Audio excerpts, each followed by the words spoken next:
There's a reason the seed grows underground before it breaks through the soil. It doesn't announce itself. It doesn't post about it. It just grows quietly. And that's exactly what I want to talk to you about today, building yourself quietly. Because too many people want applause before they've produced anything worth clapping for. They want the spotlight before they've developed the strength to handle the heat. But the truth is this: the foundation always comes before the fame. When you look at the lives of those who seem to have achieved something extraordinary, what you often don't see is the quiet season that came before the recognition. The world applauds the breakthrough but overlooks the build-up. The highlight reel never shows the hidden work. But the truth is, every elevation begins with isolation. Every crown was first formed in a season of crushing. Every visible victory was once a private battle. The quiet season is not a setback, it's your qualification season. It's the place where the unseen work creates the unshakable strength. When nobody's calling your name, when no one's acknowledging your effort, when it feels like you're doing everything right and still being overlooked, that's not a sign that you're failing. It's a sign that you're being refined, because before you can be trusted with visibility, you must first be proven in obscurity. See, in silence, you learn things that applause can never teach you. You learn patience when progress is slow. You learn humility when nobody's watching. You learn faith when there's no guarantee of reward. The quiet season strips you of ego and pride. It takes away the temptation to perform for validation and forces you to perform for purpose. When you're building quietly, there's no audience to impress, only a mission to fulfill. And that's where your foundation gets formed, in the grind that no one claps for. Most people run from the quiet season because it feels like nothing's happening. They look at others who seem to be racing ahead and start to doubt their own path. But comparison is the thief of cultivation. While you're busy watching someone else harvest, you're neglecting your own soil. Growth doesn't happen by watching others. It happens by watering your own roots. The seed doesn't question why it's buried. It understands that being underground is the only way to grow upward. The darkness isn't your enemy, it's your environment for development. When you're hidden, you're being shaped. Every skill you develop in private becomes your strength in public. Every mistake you correct behind closed doors becomes the excellence that opens new ones. The discipline you build in the dark becomes the credibility you carry in the light. The world celebrates performance, but heaven rewards preparation. And those who are prepared in silence always rise in strength when their season comes. Think about it. David didn't become a warrior the day he fought Goliath. He became a warrior in the fields when nobody saw him protecting sheep from lions and bears. That was his quiet season. It didn't look like greatness, but greatness was being forged in him. When the moment came, he didn't need to rise to the occasion. He was already ready, because quiet preparation always leads to loud results. This is why you can't despise your hidden moments. You might not be where you want to be yet, but that doesn't mean you're not moving. You're being equipped, refined, strengthened, and matured for what's coming. The quiet season teaches you to depend on purpose, not praise. It teaches you to do what's right even when nobody's watching. It teaches you to become consistent when no one's cheering. And consistency is the secret currency of greatness. Some of the most powerful transformations happen when you have no audience, because in silence, you're free to fail, to experiment, to learn, to grow. You're free to rebuild your mindset without the pressure of performance. You're free to redefine your values and your standards. You're free to strip away what doesn't serve your calling. It's in those quiet moments that you discover who you truly are without the noise of opinions. You have to understand visibility without preparation is vulnerability. If you rise before you're ready, the same platform that lifts you will expose you. The quiet season protects you from premature exposure. It gives you time to develop the strength to carry what you're praying for. Everybody wants elevation, but not everybody's built for it yet. The quiet season is God's mercy giving you time to build capacity before promotion. So when it feels like nobody sees your effort, remind yourself that unseen doesn't mean unvalued. Just because people don't notice doesn't mean it's not working. The seed doesn't make noise when it breaks open, it just grows. Every moment you choose discipline over distraction, every time you show up even when it's hard, every time you keep going when no one's clapping, that's qualification. That's evidence that you're being shaped for something greater. The quiet season isn't about punishment, it's about positioning. You're being placed where your roots can grow deep enough to support the weight of your destiny. You're not being buried. You're being planted. And there's a difference between being hidden and being forgotten. One is a process of death. The other is a process of development. The quiet season tests your heart. Can you still believe when there's no evidence? Can you still work when there's no applause? Can you still be faithful when there's no feedback? Because if you can, then you've proven that your motivation is purpose, not popularity. And purpose-driven people can't be stopped. They can only be revealed when the time is right. One of the biggest mistakes people make today is confusing exposure with expansion. Everyone wants to be seen, but few are willing to be seasoned. We live in a time when people are more concerned about being known than about being knowledgeable, more eager to be discovered than to be developed. They announce what they're going to do before they've done the work. They post about the vision before they've built the discipline. And then they wonder why the fruit never matches the noise. Growth that's rushed is growth that's ruined, because what grows too fast dies just as quickly. When you broadcast what you haven't built yet, you put unnecessary pressure on yourself to perform instead of to prepare. You begin living for the approval of people instead of the assignment on your life. You start to measure progress by attention instead of transformation. And here's the danger: attention is temporary, but foundation is forever. If your roots aren't deep, the first storm will expose your structure. It's better to build in silence and let your results make the announcement than to speak too soon and end up proving nothing. There's a principle in nature that never changes. You can't dig up the seed and expect it to grow. Once you plant it, you have to let it stay buried until the roots form. But too many people keep digging up their dreams to show them off to others. They talk about what they're working on, hoping for validation, instead of doing the work that would produce revelation. They want credit before they've created anything. The seed doesn't seek applause, it seeks nourishment. It grows by staying hidden long enough to become strong. If you expose it too soon, it dies from overexposure. And that's what happens when you announce ideas that haven't matured. They die under the weight of premature attention. Every masterpiece has a making phase that nobody sees. The sculptor spends hours chipping away in silence before unveiling the statue. The musician practices scales in private before performing on stage. The architect draws countless sketches before the first brick is ever laid. The same applies to your goals, your dreams, your purpose. There is a time for showing, but there is also a sacred time for shaping. The problem is too many people want to skip the shaping and go straight to the shining. They want the applause before the alignment, the platform before the preparation. But the process you try to avoid is the very process that gives your platform power. When you learn to stop broadcasting and start building, you reclaim your focus. You stop wasting energy trying to prove something and start using that energy to produce something. Every post, every announcement, every premature reveal drains your creative power because it feeds your ego, not your excellence. But when you work quietly, your motivation shifts. You're no longer driven by external validation. You're driven by internal conviction. You stop asking, do they see me? And start asking, am I growing?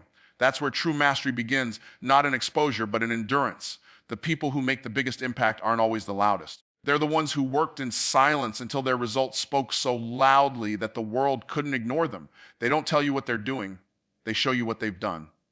They understand that talk is cheap, but transformation is costly. The world doesn't reward announcements. It rewards achievements. You can't talk your way into excellence. You have to train your way there. Sometimes the reason your plans haven't come together yet is because they're not ready to be shared. When you expose something too soon, you invite opinions that can contaminate your clarity. People will question your vision, doubt your ability, or give you advice that pulls you away from your purpose. Not everyone deserves access to your early stages. Some people will celebrate your seed just to steal your soil. Protect your dreams like you'd protect a newborn, not because you're hiding them out of fear, but because you're nurturing them in wisdom. You have to learn the discipline of silence, the art of building without broadcasting. Because silence is not a sign of weakness, it's a sign of strength. It means you're focused.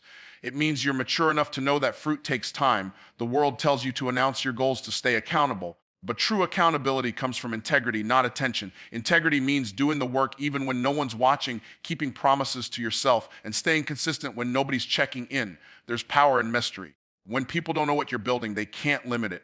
When they can't predict your moves, they can't manipulate your momentum. Silence gives you an advantage that noise never will. It keeps your energy concentrated. Every word you speak about what you plan to do disperses that energy outward. Every moment you spend explaining your vision is a moment taken away from executing it. When you learn to stay silent, you keep that power within you until it's strong enough to manifest as reality. So stop broadcasting what you haven't built yet. Stop trying to go viral before you go valuable.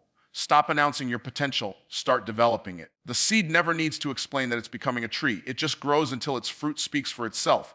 And when your roots are deep, your results will always be louder than your words. Discipline is the difference between dreaming and doing, between intention and manifestation, between desire and destiny. You can have all the talent in the world, all the passion in your heart, all the vision in your mind, but without discipline, none of it will materialize.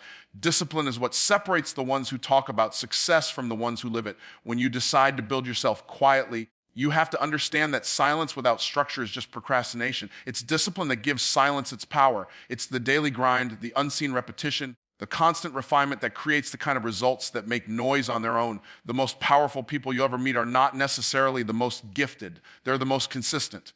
Consistency compounds. Every small decision to show up, even when you don't feel like it, builds momentum. Every early morning, every late night, every moment of focus adds up over time. People see the end product and call it luck, but luck is just discipline that has matured. Success doesn't visit the unprepared. It rewards the ones who built quietly long before anyone knew their name. When you rely on motivation, you'll work only when you feel inspired. But when you live by discipline, you'll work even when you don't. Motivation is emotional, discipline is spiritual. Motivation gets you started, discipline keeps you going. Discipline is what makes you get up when it's easier to sleep in, to read when it's easier to scroll, to invest when it's easier to spend, to study when it's easier to quit. It's doing what needs to be done whether or not you feel like it. And when you live that way, your life begins to reflect a level of mastery that no amount of talking could ever produce. Quiet discipline is dangerous because it makes you unpredictable. While everyone else is broadcasting their every move, you're perfecting your craft in silence. By the time the world notices you, it's too late for them to catch up. You've already built a foundation of excellence that can't be shaken. You've already trained your habits, your mindset, and your focus to operate at a higher standard. That's why disciplined people don't compete. They dominate. Not because they're louder, but because they've trained longer and harder when nobody was watching. Every time you choose discipline, you are casting a vote for your future self. You are saying, I will not sabotage my potential for temporary comfort. Discipline is not punishment, it's protection. It protects your dream from your distractions. It guards your growth from inconsistency. It shields your purpose from procrastination. Every excuse you kill with discipline becomes a brick in the foundation of your destiny. And when that foundation is strong, you don't have to chase opportunities. Opportunities come looking for you. When you build quietly through discipline, your results become your reputation. You don't need to convince anyone of your capability because your consistency does the talking. People trust what they can see, and they can see consistency. They can see excellence. They can see integrity. That's why disciplined people never have to brag. Their work speaks for them louder than words ever could. They don't tell you they're focused. You can see it in how they move.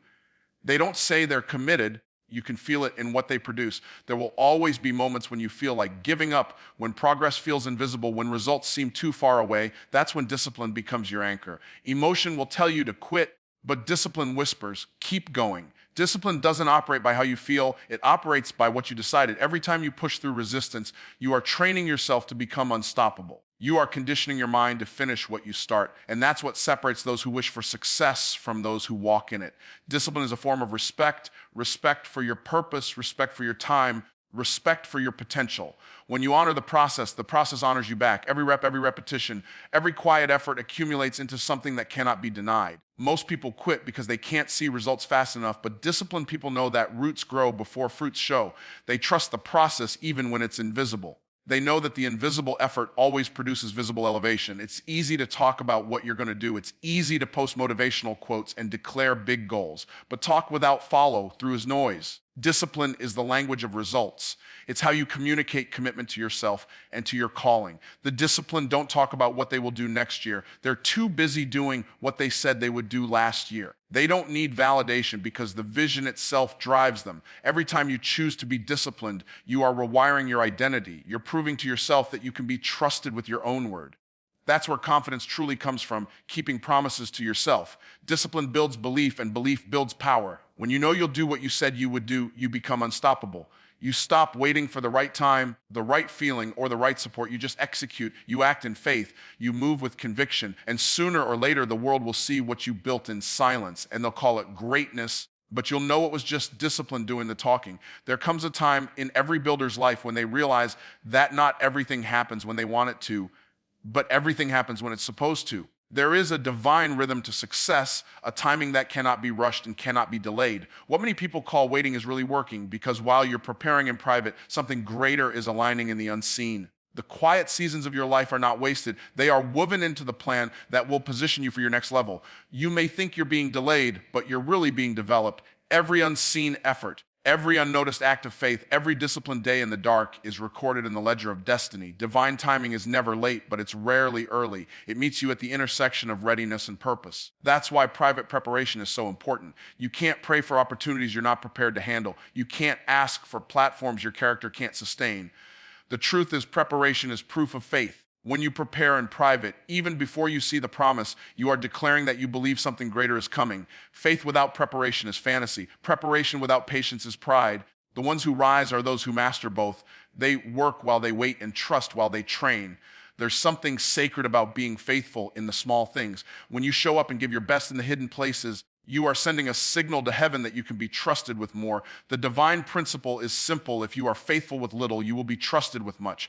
But if you despise small beginnings, you disqualify yourself from bigger blessings. The world teaches people to chase recognition, but heaven teaches people to build responsibility. Recognition can come overnight, but responsibility takes time to cultivate. You don't get promoted by showing off. You get promoted by showing up over and over, even when no one's applauding. Every great calling has a waiting period attached to it. That waiting period is where your patience is tested, your pride is broken, and your priorities are purified. Waiting doesn't mean nothing is happening. It means something is happening inside you. You're learning to align with purpose, to release control, to trust the process. You're learning that divine timing doesn't need your panic, it needs your preparation. When you understand that, you stop trying to rush what only maturity can release. You stop chasing timing and start cooperating with it. There are doors that won't open until you're ready to walk through them without losing yourself. There are blessings that won't be released until you've built the capacity to carry them without crumbling. Sometimes the delay is protection. Sometimes the pause is preparation. Sometimes the silence is God saying, you're not ready yet, but I'm making you ready. And if you can embrace that, you'll realize that what feels like a setback is really a setup for sustainability, because a rushed blessing becomes a burden, but a prepared one becomes power. Private preparation is not glamorous. It's long days, unseen effort, quiet sacrifices, and choices that no one claps for. But that's where strength is forged. That's where character becomes solid. When no one is watching, you learn to do the right thing not for attention, but for alignment. You learn to stay consistent even when it's inconvenient. You learn to hold the vision when the results aren't visible yet. And when divine timing collides with that kind of discipline, promotion becomes inevitable. You don't have to force open doors. They swing wide because preparation has unlocked them. When you build quietly in your preparation season, you create something that fame can't destroy. You develop humility that keeps you grounded when the platform grows. You gain wisdom that keeps you steady when the spotlight shines. You gain gratitude that keeps your heart pure when success comes. The people who rise and stay there are the ones who understood that public victory is always the harvest of private faithfulness. They didn't need to be seen to be significant. They just needed to be consistent until their time came. Divine timing is the difference between almost and accomplished. Ensures that what's meant for you will not miss you, and what's not meant for you will pass by. When you align with that truth, you stop competing with others and start cooperating with your calling. You stop asking, why not now? And start saying, whenever I'm ready. Because the right thing at the wrong time becomes the wrong thing. The wrong time can turn an opportunity into an obstacle. But when timing and preparation align, even the smallest opportunity can turn into something extraordinary. Private preparation also builds perspective. It teaches you that not every delay is denial, not every no is rejection, and not every closed door is the enemy.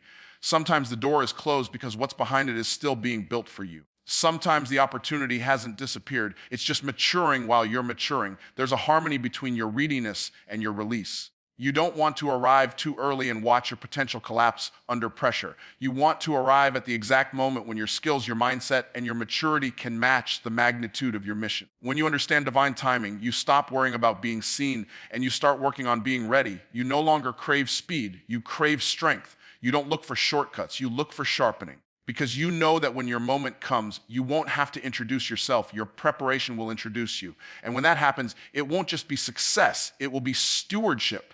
You won't just reach the door, you'll be ready to walk through it and keep it open for others. That's the power of divine timing rewarding private preparation. So build quietly, grow when no one's watching, study while others scroll, work while others wish, pray while others post. Because one day when the noise fades and the results speak, you won't need to announce your success. Your success will announce you.